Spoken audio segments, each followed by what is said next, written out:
जैसा कि आप जानते हैं आज रेशो और प्रोपोर्शन में पार्ट 7 में अपन क्वेश्चन नंबर 58 के साथ फिर मिले हैं। तो देखिए क्वेश्चन नंबर 58 क्या कहता है। पहले अपने 57 क्वेश्चन कंप्लीट हो चुके हैं, आज क्वेश्चन नंबर 58 से शुरुआत कर रहे हैं। तो देखिए क्वेश्चन नंबर 58, 45,100 रुपए ABCD में इस प्रकार वितरित किए हैं, इस प्रकार डिवाइड किए गए हैं कि A का जो पार्ट है, A का भाग, वो B के पार्ट का 4/5 गुना है और B का जो पार्ट है वो C के पार्ट का 1.5 गुना है और C का पार्ट D का 2.5 गुना है। तब प्रत्येक का हिस्सा पूछ रहा है। वो बोल रहा कि बताओ सब प्रत्येक का पार्ट क्या होगा। तो देखिए मैंने सबसे पहले क्या किया, चारों को एक साथ लिख लिया, A B C और D। ये बोल रहा कि A का भाग B के भाग का 4/5 गुना है और मैंने आप लोगों को बता रखा कि जो पहले आएगा वो पहले पाएगा, यानी पहले जिसका भी नाम होगा, पहले जिसका भी नाम होगा ऊपर वाला अक्षर उसी का होगा और बाद में जिसका भी नाम होगा तो नीचे वाला अक्षर उसी का होगा। पहले A का नाम है तो A का भाग कितना हुआ 4, तो B का भाग कितना हुआ 5।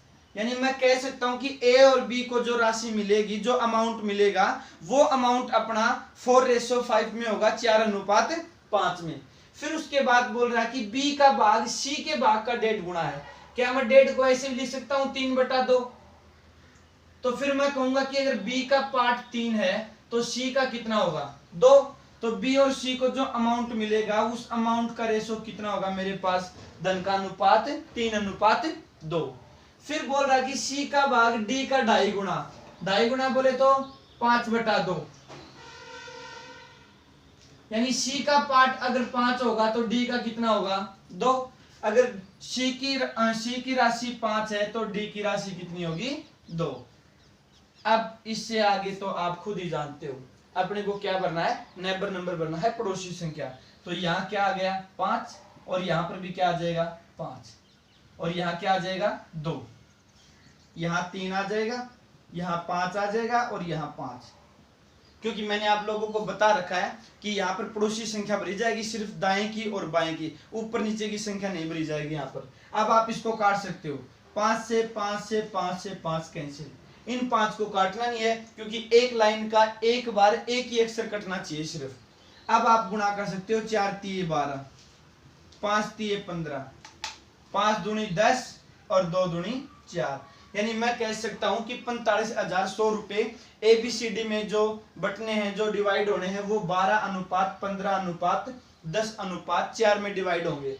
तो आप 45,100 रुपए को आप डिवाइड कर सकते हो। किसी भी अमाउंट को अगर डिवाइड करना है तो मैंने आपको नियम बता रखा कि पहले रेशो का सम करो, 12 और 15 27 और 10 37 और 4 41, उस सम से आप डिवाइड करो। इसके अंदर 41 से आप इसको काटोगे तो ये 1100 पर कट गया। अब 1100 की प्रत्येक से मल्टीप्लस कर दो, गुना 11 गुना 12 132, 13,200। क्यों? क्योंकि मैंने 11 की किसी भी संख्या के साथ गुणा करने के लिए मैंने आपको बताया है, इन दोनों को जोड़ो, 2 और 1 3 और वो 3 बीच में रख दो, सीधी 11 से गुणा होगी। 15 की 11 से गुणा करेंगे तो ये हो गया 16,500 और 11 की 10 से गुणा की तो 11,000 और 11 चौक 4400। तो A को मिलेंगे 13,200, B को मिलेंगे 16,500, C को 11,000 और D को 4400 रुपए। तो ये है अपना क्वेश्चन नंबर 58। अब अपना क्वेश्चन नंबर 59।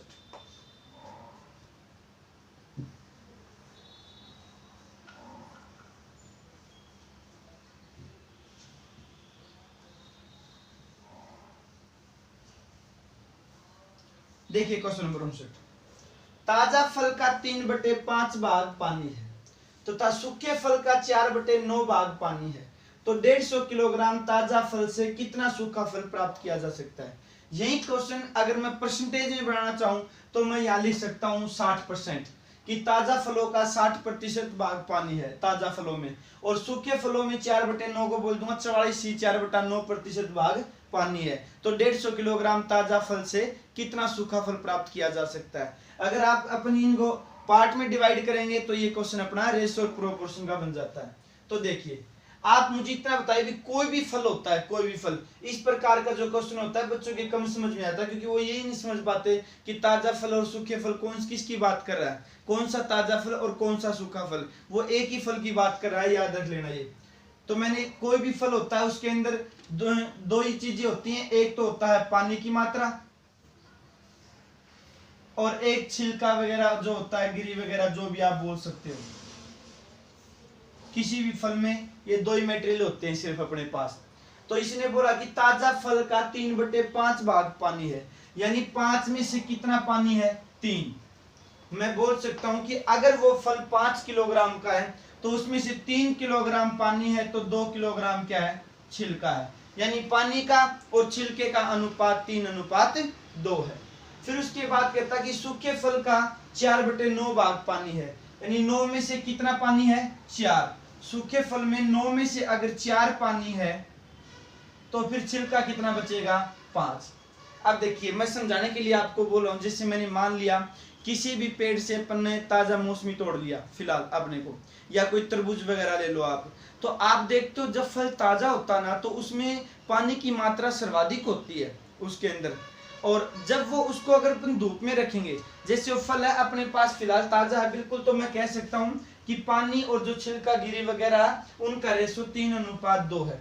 अब मैं उसी फल को क्या करता हूं, धूप में रखता हूं, तो धूप में रखेंगे तो क्या होगा, वो फल सूखेगा, और सूखेगा तो क्या होगा, उसमें पानी की मात्रा कम हो जाएगी, क्योंकि पानी का क्या हो जाएगा, वाष्पीकरण हो जाएगा।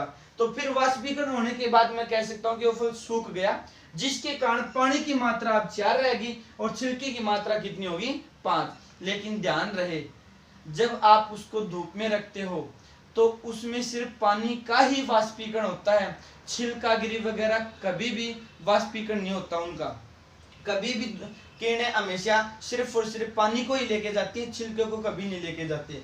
तो याद रख लेना यहाँ पर छिलके की मात्रा अपने को बराबर रखनी है, क्योंकि आगे आगे क्वेश्चन अपने जितने भी आएंगे उनमें क्या करेंगे, अपने को सिर्फ ये देखना होगा कि उन दोनों क्वांटिटी में, उन दोनों मटेरियल में से एक मटेरियल ऐसा होगा जो बिल्कुल सेम रहेगा, जिसमें कोई चेंजमेंट नहीं आएगा, तो सिर्फ उसी की मात्रा को अपन इक्वल करेंगे और दूसरी की मात्रा को अपन हाथ भी नहीं लगाएंगे। आप मुझे इतना बताओ, छिलका यहाँ 2 है, यहाँ कितना है, 5 है, तो यहाँ पर इसकी मात्रा बराबर करो, और जब मात्रा बराबर करनी होती है कभी भी तो क्या करूंगा, मैं 5 की इससे गुणा कर लूंगा और 2 की इससे गुणा कर लूंगा, तो मैं कह सकता हूं कि यहाँ पर भी 10 हो गया और यहाँ पर भी क्या हो गया, 10। लेकिन यही हुआ 10, लेकिन यहाँ थोड़ी हुआ अभी तक, क्योंकि अगर आप यहाँ 10 लोगे तो यहाँ पानी और छिलके का अनुपात 3:10 हो जाएगा, जबकि अनुपात था कितना, 3:2।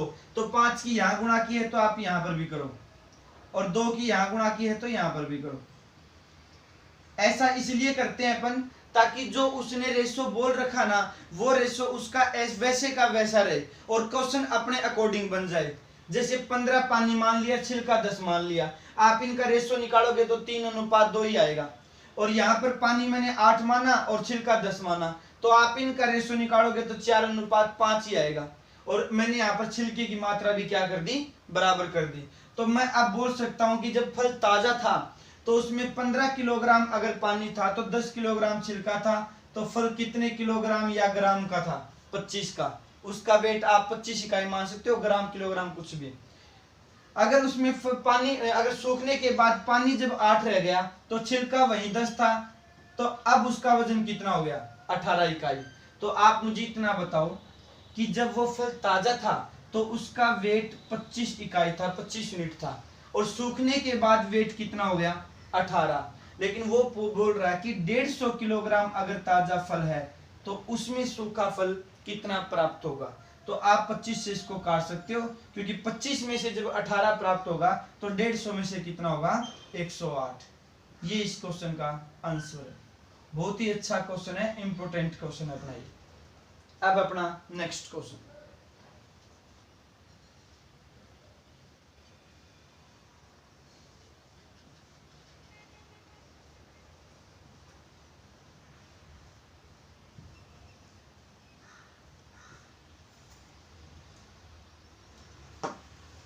₹7,260 को PQR में इस प्रकार बांटा जाता है कि P को Q + R का 5/7 भाग मिले Q को P प्लस R का 1/2 भाग मिले। ज्ञात करो कि P व Q R को कितने रुपए दें ताकि तीनों की राशि क्या हो जाए, समान हो जाए। देखिए ये क्वेश्चन अपने एग्जाम का क्वेश्चन है। जब मैं किसी भी क्वेश्चन में ऑप्शन साथ में देता हूं तो ये समझ लेना कि वो क्वेश्चन किसी न किसी एग्जाम में जरूर आया हुआ है।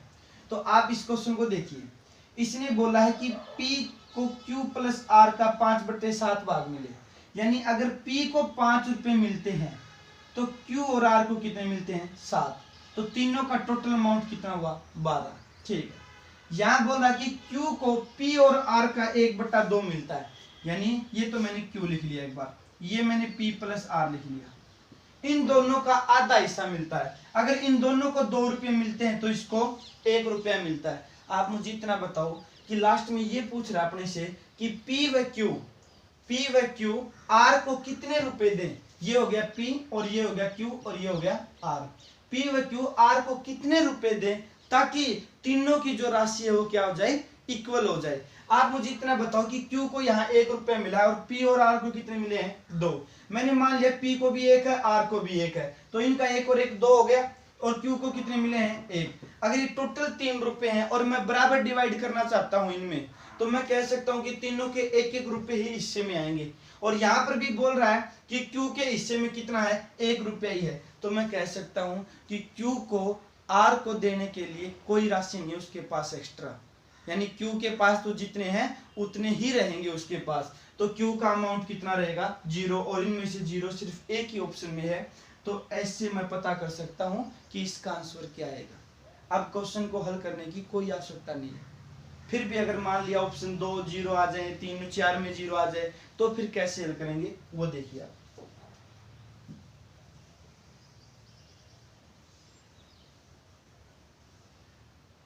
देखिए यहाँ P को अगर 5 रुपए मिले तो Q और R को कितने मिले, 7। तीनों को कितने मिले, 12। ठीक है, आप मुझे इतना बताओ कि तीनों को अगर 12 रुपए मिले हैं तो 12 में से P का हिस्सा कितना है, 5। जब 12 में से 5 रुपए हैं तो 7,260 रुपए में से कितने होंगे। मैं P का डायरेक्ट हिस्सा निकाल रहा हूं, तो 12 से मैंने इसको काटा तो ये कट गया 605 पर, और 605 की गुणा करेंगे तो 3025 रुपए। तो मैं कह सकता हूं कि 7,260 रुपए में से P के हिस्से में 3025 रुपए आएंगे। फिर उसके बाद में Q का हिस्सा निकाल रहा हूं डायरेक्ट।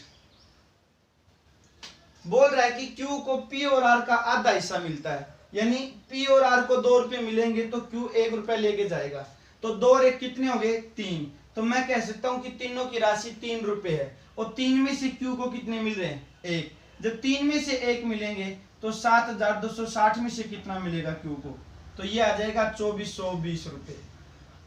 तो ये आ गया मेरे पास Q का अमाउंट। इसी प्रकार से मैं अब R का निकाल लूंगा भी। 7,260 रुपए में से मैं P और Q का अमाउंट माइनस कर दूंगा तो मेरे पास किसका आ जाएगा, R का। इन दोनों को ऐड करेंगे तो 45, 24, 54, और इसमें से माइनस करेंगे तो 15 और 18। तो मैं कह सकता हूं कि R को 1815 रुपए मिले हैं। ठीक है, अब ये बोल रहा है कि P और Q ये दोनों बंदे R को कितने कितने रुपए दें ताकि तीनों की राशि क्या हो जाए, इक्वल हो जाए। अब इक्वल कब होगी भाई, 7,260 रुपए हैं, तीनों के बराबर पार्ट में डिवाइड होना चाहिए। तो इसको 3 पार्ट में अगर मैं डिवाइड करना चाहूं तो मैं कह सकता हूं कि प्रत्येक बंदे के 2420 रुपए आएंगे हिस्से में, क्योंकि मैं 3 से इसको डिवाइड कर दिया। ठीक है, आप मुझे बताओ P के पास कितने हैं, 3025, और इसके पास 2420 रुपए रहने चाहिए। तो 2420 इसमें से माइनस कर दूंगा तो मैं कह सकता हूं कि 605 रुपए इसके पास ज्यादा है, तो 605 रुपए किसको दे देगा, R को दे देगा। ठीक है, Q के पास कितने हैं, 2420 ही हैं, और 2420 रुपए हिस्से में आने चाहिए। तो इसका मतलब ये तो एक्स्ट्रा राशि नहीं दे सकता इसको, अगर इसने एक्स्ट्रा दी तो इसके कम पड़ जाएंगे, तो इसका मतलब इसका अमाउंट कितना हो गया, 0। और ये 605 रुपए इसको देते ही इसके भी 2420 रुपए बन जाएंगे। तो आप P तो देगा R को 605 रुपए और Q देगा 0 रुपए। तो इसका आंसर आ गया अपने पास C। अब अपना क्वेश्चन नंबर 61।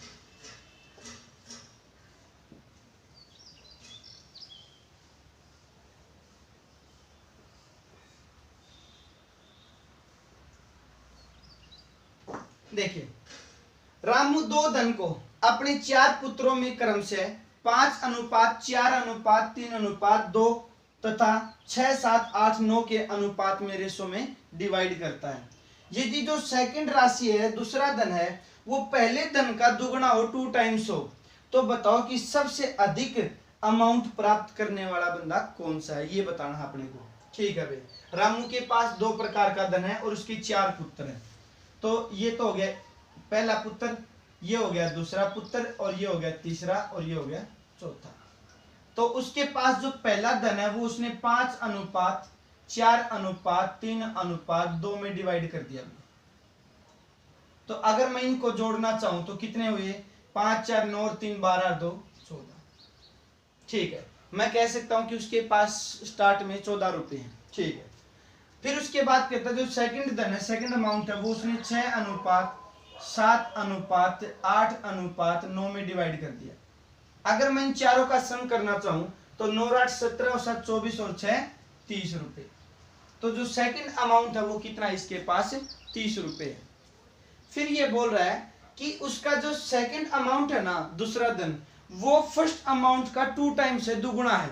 ठीक है भाई, आप यहां देखिए, ये 14 है, ये कितना है, 30 है, दुगुना तो नहीं हुआ, ये तो दुगुने से भी ज्यादा हो गया, लेकिन वो तो कह रहा है कि दुगुना है। तो अपने को इनका जो सम है इसके अकॉर्डिंग बनाना पड़ेगा। यानी ये 1 है तो ये दूसरे वाला अमाउंट 2 होना चाहिए, यानी इन दोनों का जो रेशो है वो 1:2 का होना चाहिए। तो मैं आप लोगों को बता देता हूं, कभी भी कोई भी रेशो अगर अपने अकॉर्डिंग लेके आना है ना, तो पहले उस रेशो को 1:1 करो। और वो 1:1 कैसे बनेगा, आप 14 और 30 का एलसीएम लो, एलसीएम आ गया 210। तो अब 14 की किससे गुणा करोगी, 210 हो जाए 15, और 30 की किससे गुणा करोगी, 210 हो जाए 7। अब 30 की 7 से गुणा करेंगे तो 210, और 14 की 15 से गुणा करेंगे तो 210। अब पहला अमाउंट और दूसरा अमाउंट दोनों इक्वल हो गए, लेकिन वो बोल रहा है कि दूसरा अमाउंट पहले से दुगुना है। दुगुना है तो ये लो भी, अब मैं इसकी 2 से गुणा कर दूंगा, तो ये 210 है, तो अब ये 420 हो जाएगा, हो गया दुगुना। तो आप मुझे इतना बताइए कि यहाँ किससे गुणा की है, 15 से। यहाँ 15 से गुणा किए तो यहाँ प्रत्येक से 15 से गुणा होनी चाहिए, और यहाँ किससे गुणा की है, 14 से। तो यहाँ चारों रेशो को 14 से गुणा करना जरूरी है। तो आप 15 की चारों से गुणा करेंगे तो ये हो जाएगा 15 गुणा 5 75, 15 चौके 60, 15 तिये 45, और 15 दूनी 30। यहाँ 14 से गुणा की है तो 14 की चारों से करो, 14 6 84, 14 7 98, 14 8 112, और 14 नीमा 126। अब आप इनको ऐड कर सकते हो, क्योंकि उसने यही पूछा है कि कौन से बंदे को सबसे ज्यादा अमाउंट प्राप्त होगा। तो आप इनका सम करेंगे तो 30 और ये हो जाएगा 156 रुपये, और ये हो जाएगा 7 157 रुपये, 4 1 5, ठीक है, और ये हो जाएगा 8 9 और 6 15 रुपये, और ये हो जाएगा अपने पास 5 159 रुपये। तो आप देख सकते हो कि सबसे ज्यादा किसको अमाउंट प्राप्त हुआ है, ए को प्राप्त हुआ है, और ये इस क्वेश्चन का आंसर है। लेकिन आपसे वो ये नहीं पूछ सकता कि ए को कितना अमाउंट प्राप्त होगा, क्यों, क्योंकि उसने फर्स्ट अमाउंट और सेकंड अमाउंट अपने को रियल में नहीं बता रखा कि कितना कितना है। उसने तो सिर्फ अपने को हिंट दे रखी है कि जो सेकंड अमाउंट है वो फर्स्ट अमाउंट का 2 टाइम्स से दुगुना है। तो ये इस क्वेश्चन का आंसर है। अब चलते हैं अपन नेक्स्ट क्वेश्चन पर।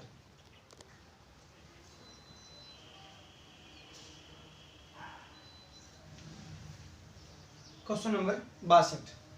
किसी मानचित्र पर पैमाना 1:6 × 10⁵ दिया। यदि मानचित्र में 2 बिंदुओं के बीच की दूरी 7 सेंटीमीटर हो तो इन बिंदुओं के बीच वास्तविक दूरी कितनी है।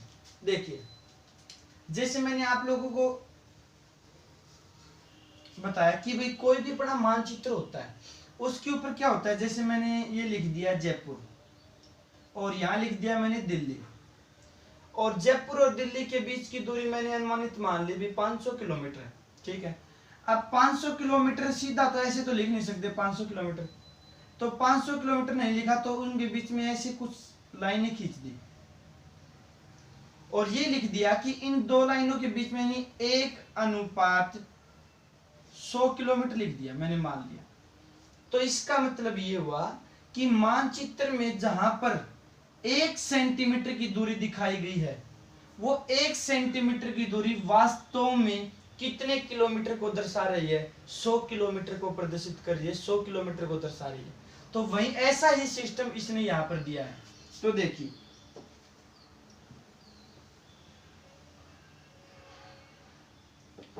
एक अनुपात 6 गुणा 10 की पावर 5। आप मुझे इतना बताओ, क्या 10 की पावर 5 लिखा हुआ है यहां पर, मैं इसकी जगह अगर 1 किलोमीटर लिखना चाहूं तो समझ गए होंगे आप। अब 1 किलोमीटर क्यों? देखो, 1 किलोमीटर में 1000 मीटर होते हैं और 1 मीटर में 100 सेंटीमीटर होते हैं। तो इसी प्रकार से 1 किलोमीटर में कितने सेंटीमीटर हुए, इनकी गुणा करेंगे तो 1 लाख, और 1 लाख सेंटीमीटर को मैं 10 की पावर 5 सेंटीमीटर लिख सकता हूँ। ठीक है, यहाँ पर सेंटीमीटर आपसे लिखा भी आ सकता है और नहीं भी आए तो आप यहाँ से समझ सकते हो उसको, क्योंकि यहाँ सेंटीमीटर दिया है, यहाँ जो इकाई देगा वही इकाई आपको यहाँ देगा। अगर नहीं दे तो आपको समझनी है, क्योंकि कुछ क्वेश्चन ऐसे होते हैं यहाँ पर वो सेंटीमीटर लिख भी देता है और यहाँ पर वो सेंटीमीटर नहीं लिखता। तो देखिए, अब तो मैंने यहाँ 10 की पावर 5 सेंटीमीटर की जगह मैंने यहाँ 1 किलोमीटर लिख दिया। तो मैं कह सकता हूं अब 1:6 एकम 6, यानी जहां पर 1 यूनिट दिखाई जाएगी मानचित्र पर, पैमाने पर, वहां पर रियल में कितने किलोमीटर डिस्टेंस होगी?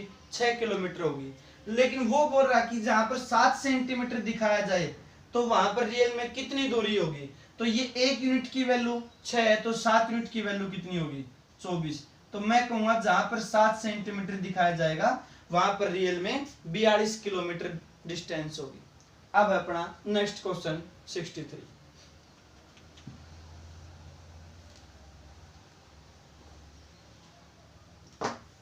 एक कंपनी में मैन और वुमेन को मिलने वाले कुल वेतन का अनुपात 6:5 है।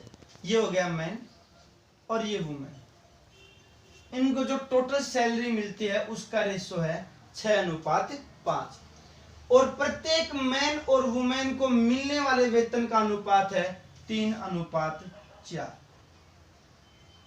ये तो सभी को मिलने वाले वेतन का अनुपात है, और ये एक मैन और वुमेन को मिलने वाले वेतन का अनुपात है। तो कंपनी में मैन और वुमेन का अनुपात क्या होगा? तो कुछ नहीं करना है, सिर्फ डिवाइड करना है, इससे ज्यादा और कुछ नहीं इसमें। क्यों? क्योंकि देखो, मैंने मान लिया कि जितने भी वहां पर मैन है, जितने भी पुरुष हैं, उनको 6 रुपए मिलते हैं और एक पुरुष को 3 रुपए मिलते हैं। तो पुरुष कितने हुए? 2। 6 में मैंने 3 का डिवाइड कर दिया। तो टोटल सैलरी में से मैं टोटल संख्या का अगर मैं डिवाइड करता हूं, सॉरी, एक बंदे की सैलरी का डिवाइड करता हूं, तो वहां पर मेरे पास टोटल संख्या निकल कर आएगी मैन की।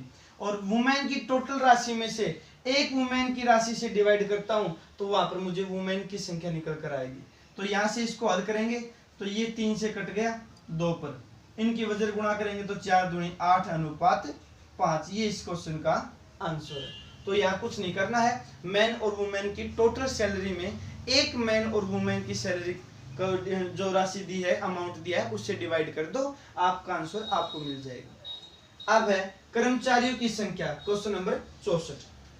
कर्मचारियों की संख्या 3:2 के अनुपात में कम हो जाती है और प्रत्येक कर्मचारी का वेतन 4:5 के अनुपात में बढ़ जाता है।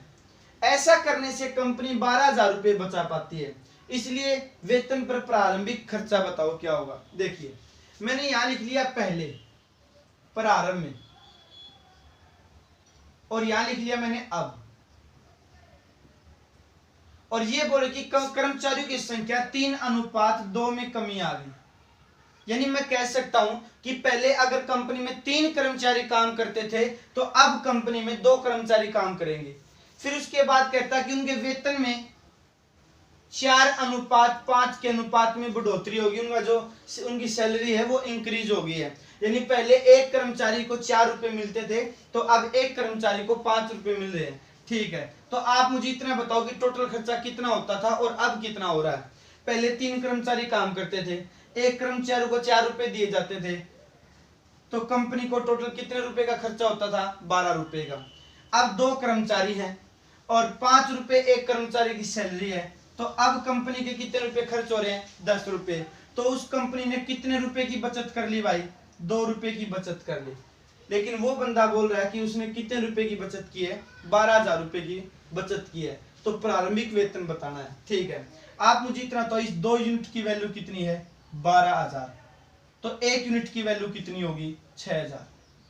जब 1 यूनिट की वैल्यू 6,000 है तो 12 यूनिट की वैल्यू कितनी होगी? 72,000। तो कंपनी का प्रारंभिक खर्च कितना होगा? 72,000 रुपए होगा। इसको आप ऐसे भी बोल सकते हो कि अगर कंपनी ने 2 रुपए बचाए हैं, 2 रुपए की सेविंग की है, तो कंपनी का प्रारंभिक खर्च कितना था? 12 रुपए। और अगर कंपनी ने 12,000 रुपए बचाए हैं तो कंपनी का प्रारंभिक खर्च कितना होगा? 72,000 रुपए। कैसे भी कर सकते हो आप, क्योंकि कुछ बंदे क्या है कि उनको ये यूनिट वाला मेथड समझ में नहीं आता है। अब अपने पास क्वेश्चन नंबर 65।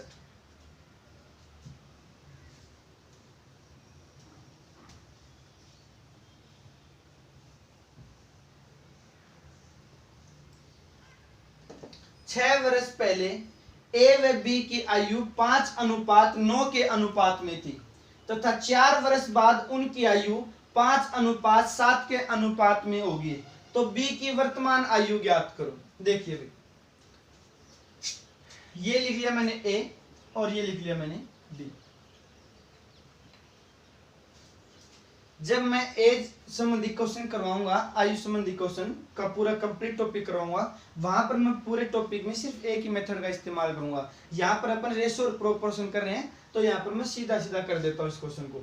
6 वर्ष पहले इनकी आयु का अनुपात 5:9 था। तो मैंने मान लिया 6 वर्ष पहले ए की आयु 5x थी, तो बी की आयु कितनी थी? 9x। मैंने मान लिया 6 साल पहले की बात है। अगर मैं इनमें 6 ऐड कर दूं तो मैं कह सकता हूं कि इनकी आज की एज आ जाएगी अपने पास। फिर बोला कि 4 वर्ष बाद की निकालना चाहूंगा तो 4 साल और बढ़ जाएगा, और फिर इनकी एज का जो रेशियो है वो कितना हो जाएगा? 5:7। तो आप इसके वजह गुणा कर सकते हैं, क्रॉस मल्टीप्लाई। तो गुणा करेंगे तो ये हो जाएगा अपने पास 5 × 45x, 6 × 4 = 10 × 5 = 50, 7 की गुणा करेंगे तो 35 और 10 × 7 = 70। 35 इधर माइनस का 10x उधर 20, और 10 से कैंसिल करेंगे तो x की वैल्यू कितनी फाइंड होगी मेरे पास? 2। अब मैं x की वैल्यू अगर यहाँ पुट करूंगा तो 2 × 5 = 10 और यहाँ 2 × 9 = 18। तो ये आ गई ए और बी की 6 वर्ष पहले की एज। लेकिन वो बोला कि बी की वर्तमान आयु बतानी है अपने को, करंट की। तो ये 6 साल पहले की है, तो इसमें 6 अगर मैं ऐड कर दूंगा तो बी की जो फिलहाल एज कितनी है वो 24 साल है इसकी एज। अब चलते हैं अपन नेक्स्ट क्वेश्चन पर।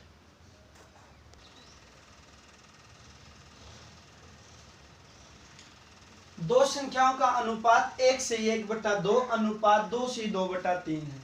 यदि इनमें से प्रत्येक को 15 बढ़ा दिया जाए तो इनका जो अनुपात है, रेशो है, वो 1:2/3 और 2:1/1 हो जाता है।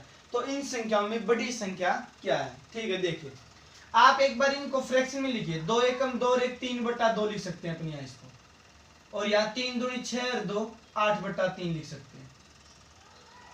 यहाँ 2.5 को 5/2 लिख सकते हैं अपन, और यहाँ 3 एकम 3 2 5/3 लिख सकते हैं। ठीक है, यहाँ अगर मैं इनकी वजर गुणा करना चाहूं तो 3 × 3 = 9 और 8 दूनी 16। तो मैं कहूंगा अगर छोटी संख्या 9 है तो बड़ी संख्या कितनी है? 16। और वो अपने से बड़ी संख्या ही पूछ रहा है, तो बड़ी संख्या यहाँ कितनी है? 16। तो याद रख लेना, जो भी आपका आंसर होगा, जो भी ऑप्शन होगा, वो 16 से 100% कटेगा, और यहाँ 16 से कटने वाला सिर्फ एक ही ऑप्शन है। अगर ऐसा क्वेश्चन में आ जाता है तो आपको फिर टाइम वेस्ट करने की कोई आवश्यकता नहीं है। वहां पर आप अपना आंसर कीजिए और आगे चलिए। फिर अब इसको बेसिक करते हैं। यहाँ ऊपर 5 से 5 कैंसिल। अब इनकी वजह गुणा करना चाहूं मैं तो 1 की 2 से गुणा की तो 2 और 1 की 3 से की तो 3। यानी मैं कह सकता हूं कि छोटी संख्या 9 है, बड़ी संख्या 16 है, और उसके बाद प्रत्येक संख्या में 15-15 ऐड करने के बाद इनका रेशो 2:3 हो जाता है। तो देखिए ये छोटी संख्या मान ली मैंने, ये बड़ी संख्या मान ली। छोटी संख्या मैंने 9x मान ली, तो बड़ी संख्या कितनी मान ली? 16x। दोनों में मैंने 15-15 ऐड कर दिया, तो इनका रेशो कितना हो गया 2:3 यानी 2/3। मैं इनकी वजर गुणा करता हूं, वजर गुणा करेंगे तो 2 से 16 32x, 15 दूनी 30 और 3 नीम 27x और 15 तिये 45। 27 इधर आ गया तो 5 और 30 उधर जाने के बाद 15 बच गया, तो x की वैल्यू कितनी आई मेरे पास 3। यहां मैं x की वैल्यू पुट करना चाहूं तो 16 तिये 48, तो ये आ गई मेरे पास बड़ी संख्या। अगर छोटी संख्या पूछता है तो 3 यहां रखेंगे तो 9 तिये 27। ये इसका बेसिक मेथड। अब मैं इसका दूसरा तरीका भी आपको बता रहा हूं। ये छोटी संख्या a मान ली, ये बड़ी संख्या b। देखिए याद रखिए जब दोनों संख्याओं में समान नंबर ऐड होता है, जैसे यहाँ 15 ऐड हुआ, इसमें भी 15 और इसमें भी 15, तो आप इन दोनों का डिफरेंस देखिए और इन दोनों का डिफरेंस देखिए 7, और इन दोनों का डिफरेंस कितना है 1। तो इनके अंतर की तो इन दोनों से गुणा कीजिए और इसके अंतर की इन दोनों से गुणा कीजिए। तो आप 1 की दोनों से गुणा करोगे तो 9:16 ही रहेगा, और 7 की दोनों से गुणा करोगे तो 7 दूनी 14 और 7 तिया 21 बन जाएगा। तो आप याद रखिए ऐसा करने के बाद इनका जो डिफरेंस आएगा ना वो बिल्कुल इक्वल बन जाएगा। यहाँ छोटी संख्या 9 थी, बाद में 14 होगी, तो इसका मतलब कितनी ऐड कर दी 5, और यहाँ पर भी कितना ऐड किया है 5। तो मैं कह सकता हूं कि अगर छोटी संख्या और बड़ी संख्या दोनों में मैंने 5-5 ऐड किया है तो मेरी बड़ी संख्या थी कितनी 16, लेकिन उसने कहा कि 5-5 ऐड नहीं किया, 15-15 ऐड किया है, तो 5 से काटेंगे तो 3, तो वो बड़ी संख्या कितनी होगी 48। तो ये है अपने इस क्वेश्चन का आंसर। आपको जो अच्छा लगे वो आप मेथड चूज कर सकते हो। तो आज के लिए सिर्फ इतना ही, आप मिलते हैं नेक्स्ट वीडियो।